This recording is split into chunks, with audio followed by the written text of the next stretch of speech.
Hello student, Vande Mataram. I am Prem सुख।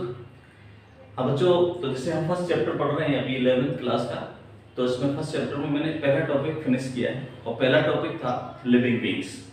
और आपने मेरी प्रीवियस जो पहली वाली 2 वीडियो आपने देखी होंगी, उसमें हमने लिविंग बीइंग्स के बारे में स्टडी की थी। उसमें 5 कैरेक्टर हमने बताए थे जो डिफाइन करते हैं लिविंग बीइंग को, और उसमें से 3 कैरेक्टर ऐसे थे जो डिफाइनिंग कैरेक्टर थे, उसमें 2 कैरेक्टर नॉन डिफाइनिंग कैरेक्टर थे।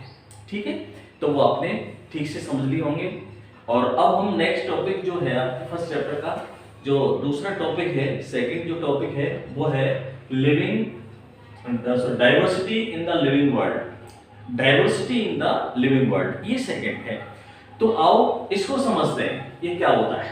तो सबसे पहले यहाँ एक टर्म है डाइवर्सिटी। तो डाइवर्सिटी क्या होती है? सबसे पहले हम डाइवर्सिटी, क्योंकि ये टॉपिक पढ़ रहे हैं तो हमें सबसे पहले डाइवर्सिटी समझनी पड़ेगी। डाइवर्सिटी क्या होती है? तो डाइवर्सिटी को समझने के लिए केवल हम types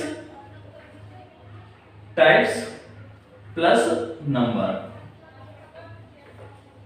types plus number of organism, ठीक है, 2 टर्म याद करने बस, types and number of living organism present on the earth is called diversity, living diversity. यानी जो भी लिविंग ऑर्गेनिज्म अर्थ के ऊपर पाए जाते हैं उनके टाइप और कितने हैं, टोटल नंबर कितना है, वो सभी को मिलाकर के हम क्या बोलेंगे? डाइवर्सिटी बोलते हैं। ठीक है, और अभी तक ये जो नॉन है, अभी तक जो डिस्कवर या खोजे गए जो डाइवर्सिटी है वो कितनी रेंज में है? वो है 1.7 to 1.8 मिलियन। अब तक इतने ऑर्गेनिज्म को हमने डिस्कवर कर लिया है, तो ये डाइवर्सिटी होती है। तो डाइवर्सिटी में बहुत सारे ऑर्गेनिज्म होंगे, बहुत सारे प्लांट होंगे, बहुत सारे एनिमल होते हैं, तो सबको मिला के हम क्या है? डाइवर्सिटी बोलेंगे।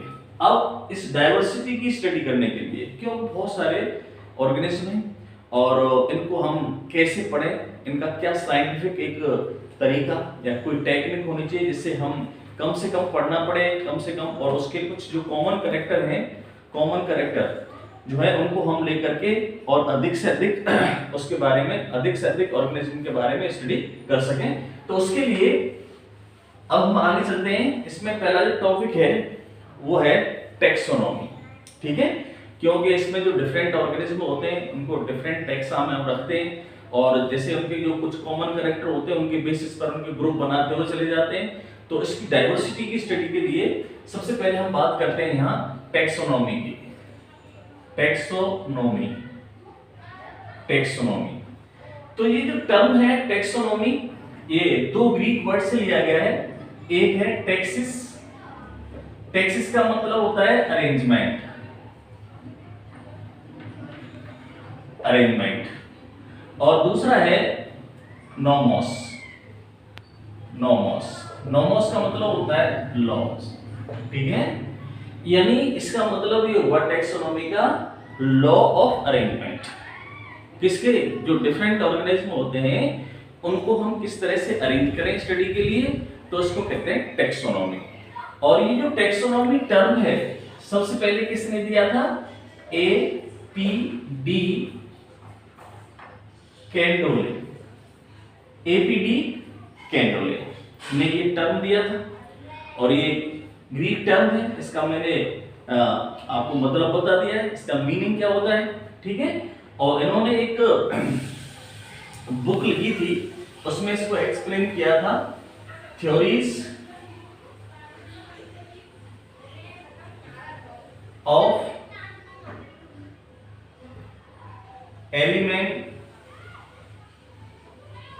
एलिमेंटरी बॉटनिक, डीला बॉटनिक, डीला बॉटनिक, ये एक बुक थी, उसमें ये टर्म उन्होंने एक्सप्लेन किया था टैक्सोनॉमी। अच्छा, अब ये टैक्सोनॉमी का मतलब या मीनिंग हम समझ गए।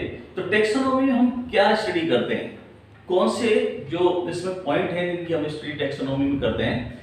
तो उसके लिए सबसे पहला जो पॉइंट इसमें आता है वो होता है आइडेंटिफिकेशन, आइडेंटिफिकेशन पहला पॉइंट है। दूसरा जो पॉइंट है इसमें हम स्टडी करते हैं नॉमेनक्लेचर, और थर्ड जो इसमें थर्ड पॉइंट है वो है क्लासिफिकेशन। ये पॉइंट हम इसमें स्टडी करते हैं, ठीक है। जैसे आइडेंटिफिकेशन है किसी नए ऑर्गेनिज्म का, आइडेंटिफिकेशन कैसे करते हैं, क्या होता है, तो इनकी हम पहले ये जो टर्म है इनका मीनिंग समझ लें। यानी इस जो मैं बता रहा था टैक्सोनॉमी का मीनिंग मैंने बताया, टैक्सोनॉमी टर्म किसने दिया ये बताया, और उसके बाद टैक्सोनॉमी में हम क्या स्टडी करेंगे ये मैं बता रहा हूं आपको। तो सबसे पहला क्या है, आइडेंटिफिकेशन है। सबसे पहला टर्म आइडेंटिफिकेशन होता है। तो आइडेंटिफिकेशन को समझने की कोशिश करते हैं पहले। तो मैं पहले यहां आपको आइडेंटिफिकेशन समझा रहा हूं। आइडेंटिफिकेशन का मतलब होता है a process by which an organism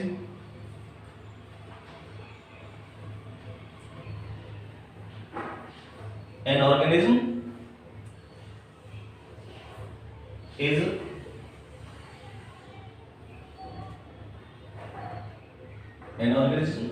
a process by which the organism is identified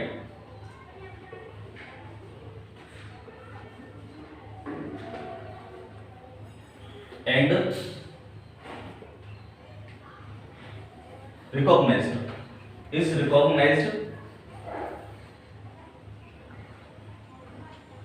recognized from already known organism already known organisms and to assigned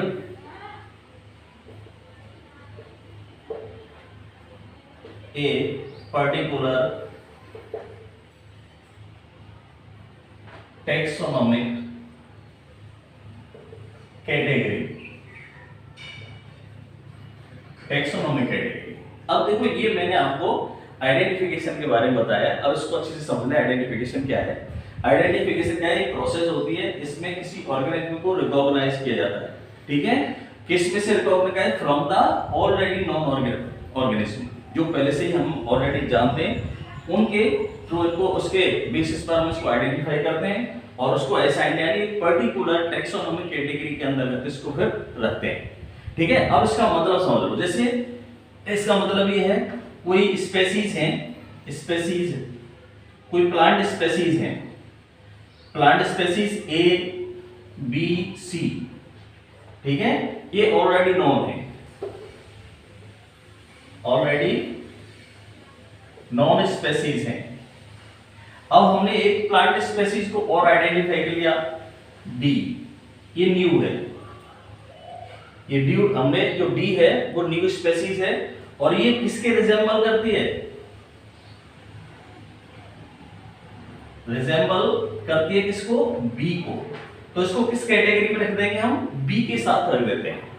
तो इस प्रोसेस को क्या बोलेंगे हम, आइडेंटिफिकेशन। समझ में आ गया होगा। यानी एक प्रोसेस है इसमें हम नए ऑर्गेनिज्म को रिकॉग्नाइज करते हैं और उसको यानी ऑलरेडी जो नॉन स्पेसीज होती हैं उसके बेसिस पर हम जो इनकी पर्टिकुलर कैटेगरी होती है उसके साथ रख देते हैं। जैसे मैंने एग्जांपल बताया था, 3 स्पेसीज हैं ए बी सी, इनको हम पहले से जानते हैं और एक नई स्पेसीज को हमने आइडेंटिफाई किया, वो डी है और वो डी किसके साथ सिमिलर है, किसके साथ मतलब किससे मैच करती है, वो करती है बी से। तो इसको हम किस कैटेगरी के साथ रख देंगे, बी जो स्पेसीज थी प्लांट की उसके साथ इसको रख देते हैं। तो इसको कहते हैं आइडेंटिफिकेशन, ठीक है। तो ये क्लियर हुआ आइडेंटिफिकेशन। अब मैं नेक्स्ट टॉपिक जो बताया था आइडेंटिफिकेशन के बाद क्या बताया था मैंने, नोमेनक्लेचर। अब डिस्कस करेंगे हम नोमेनक्लेचर। दूसरा जो पॉइंट था nomenclature.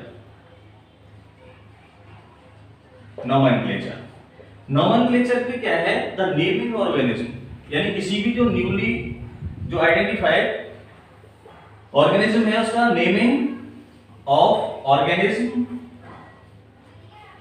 Organism according to international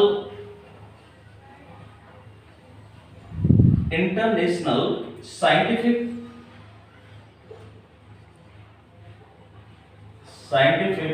rules.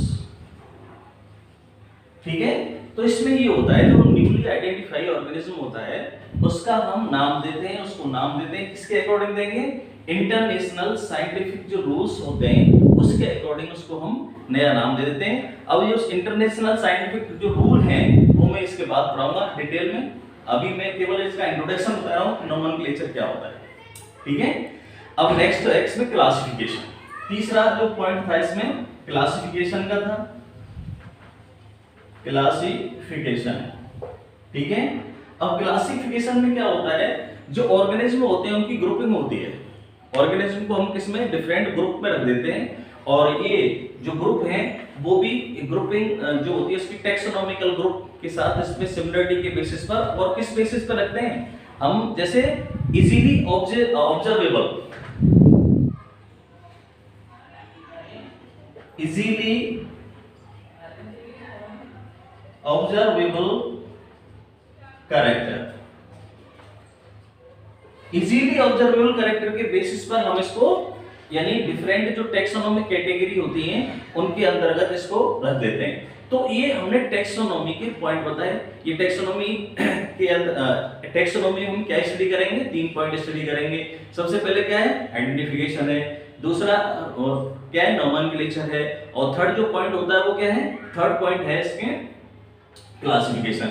यानी स्टडी के बाद सारे क्लासिफिकेशन है, और क्लासिफिकेशन किस बेस पे किया जाता है, जो इजीली ऑब्जर्वेबल कैरेक्टर होते हैं उनके बेसिस पर हम इसको डिफरेंट जो टैक्सोनॉमिक कैटेगरी होती है उसमें रख देते हैं। तो ये टैक्सोनॉमी का मतलब हो गया, और इसके क्या क्या इसमें हम स्टडी करते हैं ये हो गया। और इसके साथ यानी टैक्सोनॉमी को यानी इसमें हम कुछ जैसे इकोलॉजिकल कैरेक्टर जो इंफॉर्मेशन होती है उसकी भी स्टडी इसमें हम करते हैं, तो ये हो गया। और इवोल्यूशनरी स्टडी भी करते हैं, तो ये टैक्सोनॉमी हो गई। वैसे टैक्सोनॉमी को हम 2 पार्ट में डिवाइड कर सकते हैं। एक तो होती है केमोटैक्सोनॉमी, एक साइटोटैक्सोनॉमी। यानी टैक्सोनॉमी के जो टाइप हैं, टैक्सोनॉमी के 2 टाइप हैं। एक तो है साइटोटैक्सोनॉमी,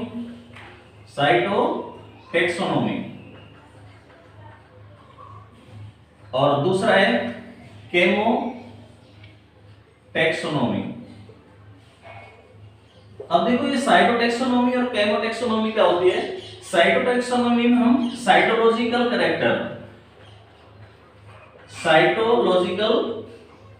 कैरेक्टर की हेल्प से इसका क्लासिफिकेशन करते हैं, यानी इसको आइडेंटिफाई करते हैं। साइटोलॉजिकल कैरेक्टर कौन से होते हैं, मेनली यानी ये होता है मेनली जो इसमें क्रोमोसोम, जो हम कैरेक्टर लेते हैं वो लेते हैं क्रोमोसोम नंबर और क्रोमोसोम बिहेवियर। क्रोमोसोम का बिहेवियर लेते हैं, क्रोमोसोम का नंबर लेते हैं और स्ट्रक्चर लेते हैं। और क्या लेते हैं इसमें, क्रोमोसोमल स्ट्रक्चर। तो इसको हम बोलेंगे जब हम साइटोलॉजिकल कैरेक्टर की हेल्प से किसी ऑर्गेनिज्म की स्टडी करते हैं, उसको आइडेंटिफाई करते हैं, तो उसको साइटोटैक्सोनॉमी बोलेंगे। और दूसरा होता है केमोटैक्सोनॉमी। केमोटैक्सोनॉमी में क्या होता है, यानी जो केमिकल्स होते हैं सेल के अंदर जो केमिकल्स होते हैं उनकी हेल्प से हम इसकी स्टडी करेंगे। और जैसे इसमें मेन जो केमिकल्स होते हैं जैसे एल्कलॉइड्स,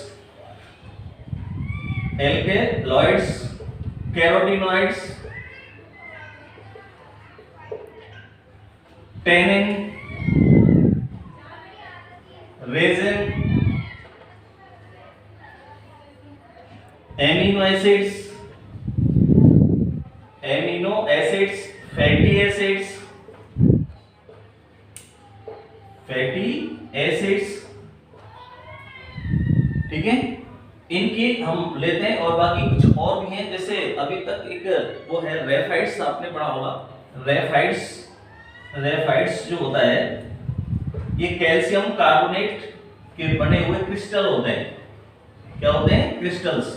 और इनको अभी तक कितनी 35 फैमिलीज, प्लांट फैमिलीज में आइडेंटिफाई किया गया है, देखा गया है। तो इन केमिकल की हेल्प से हम ये जब स्टडी करते हैं और उसको जब प्लांट की आइडेंटिफिकेशन और ग्रुपिंग करते हैं तो इसको हम बोलते हैं केमोटैक्सोनॉमी। तो ये टैक्सोनॉमी आपकी समझ में आ गया होगा। टैक्सोनॉमी टर्म का मतलब समझ में आ गया होगा। टैक्सोनॉमी टर्म किसने दिया था ये समझ में आ गया होगा। टैक्सोनॉमी में हम क्या क्या स्टडी करते हैं ये भी आपकी समझ में आ गया होगा। एक दूसरा टर्म और है और वो है सिस्टमैटिक्स। सिस्टमैटिक्स ये समझना और पड़ेगा तब आगे हम चलेंगे। सिस्टमैटिक्स, ठीक है। सिस्टमैटिक्स जो टर्म है वो किसने दिया था? Carolus Linnaeus. कैरोलस लीनियस ने ये सिस्टमैटिक टर्म दिया था। इसका मतलब होता है systematic arrangement. Systematic arrangement of organisms. Systematic arrangement of organisms, ठीक है। बहुत आराम से समझें, कोई टेंशन नहीं है, एक एक टॉपिक को बहुत क्लियर समझें। तो इसका मतलब होता है सिस्टमैटिक अरेंजमेंट ऑफ ऑर्गेनिजम्स। और ये टर्म किसने दिया था? कैरोलस लीनियस ने दिया था। अब देखो इसमें हम सिस्टमैटिक्स में भी क्या क्या स्टडी करते हैं। तो वही पहला पॉइंट क्या है, इसमें आइडेंटिफिकेशन होगा। इसमें भी क्या है? आइडेंटिफिकेशन है, अभी मैंने डिस्कस किया था। दूसरा टर्म जो इसमें सेकंड जो है वो नोमेनक्लेचर है।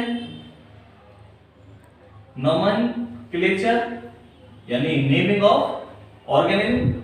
और थर्ड कौन सा है? थर्ड इसमें भी क्या है? क्लासिफिकेशन है, ठीक है। और इसमें फोर्थ क्या है? यानी एक्सटर्नल स्ट्रक्चर। External structure. और फिफ्थ क्या है? एवोल्यूशनरी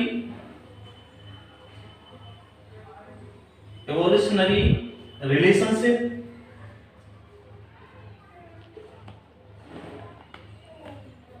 एवोल्यूशनरी रिलेशनशिप और एनवायरमेंटल इंफॉर्मेशन।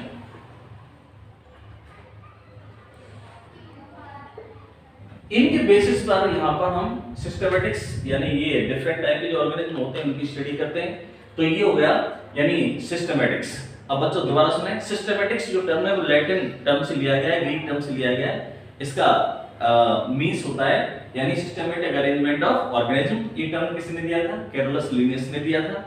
और इसमें हम क्या क्या स्टडी करते हैं? आइडेंटिफिकेशन करते हैं, नोमेनक्लेचर करते हैं, classification, external structure, evolutionary relationship और एनवायरमेंटल इंफॉर्मेशंस, ठीक है। तो वैसे सिस्टमैटिक्स को दो पार्ट में डिवाइड किया हुआ है। ये सिस्टमैटिक्स भी दो टाइप की होती है, सिस्टमैटिक्स, ठीक है। एक तो ओल्ड है, तो ओल्ड सिस्टमैटिक्स, और एक है new systematics. New systematics, new systematics. अब देखो जो ओल्ड सिस्टम, बाकी तो सारे पॉइंट दोनों में स्टडी होते हैं, लेकिन इसमें जो ओल्ड सिस्टमैटिक है इसमें हम क्या करते हैं? एक्सटर्नल स्ट्रक्चर, केवल एक्सटर्नल स्ट्रक्चर की स्टडी करते हैं। एक्सटर्नल स्ट्रक्चर प्लांट का क्या होता है? लीफ होती है, फ्लावर होता है, स्टेमेंस होते हैं, रूट होती है। ये बाहर की जो भी स्ट्रक्चर है उसको देख करके हम स्टडी करते हैं और फिर उसकी ग्रुपिंग करते हैं। तो उसको हम क्या बोलेंगे? Old systematics. लेकिन इसमें क्या है? न्यू सिस्टमैटिक में क्या है? न्यू सिस्टमैटिक में ये माना जाता है इसकी इंटरनल स्ट्रक्चर, प्लांट की इंटरनल स्ट्रक्चर की स्टडी करते हैं, सेल की स्ट्रक्चर करते हैं, सेल स्ट्रक्चर की भी स्टडी करते हैं इसमें, और जेनेटिक्स की भी करते हैं, ठीक है। तो ये बाकी के तो सारी इंफॉर्मेशन ये कॉमन है, लेकिन इसमें जो मॉडर्न है, जो सिस्टमेटिक्स है, उसमें इंटरनल स्ट्रक्चर और सेल स्ट्रक्चर को भी इंक्लूड कर लिया गया है। तो ये हो गया टर्म सिस्टमेटिक्स। तो अभी हमने क्या है, दो टर्म पढ़ेंगे। सबसे पहले मैंने आपको बताया था टेक्सोनॉमी क्या होता है, टेक्सोनॉमी का मीनिंग क्या होता है, टेक्सोनॉमी में क्या स्टडी करते हैं, और जिन जिन टर्म की हम स्टडी करते हैं उनका मैंने आपको बताया था कि क्या है, एक्सप्लेन किया है। और उसके बाद मैंने आपको सिस्टमेटिक्स बताया है, सिस्टमेटिक की मैंने आपको मीनिंग बताई है। और सिस्टमेटिक्स के बाद ये दो टाइप की सिस्टमेटिक्स होती है। अब हमें 3 पॉइंट डिटेल में स्टडी करने हैं, ठीक है। तो मैं अब ये 3 पॉइंट आपको नेक्स्ट वीडियो में करूंगा, इसको एक बार अच्छे से समझ लें और मेरे चैनल को सब्सक्राइब करें और ये देखते रहें। बहुत समझ में आएगा, बहुत इजी है, बिल्कुल कोई चिंता की जरूरत नहीं है। कोई भी अगर आपको कोई पॉइंट लग रहा है ऐसा तो आप मुझे व्हाट्सएप पर पूछ सकते हैं।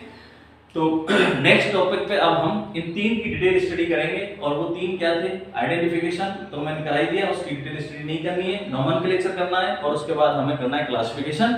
ये अभी नेक्स्ट वीडियो में मैं आपको बताऊंगा। Okay, bye.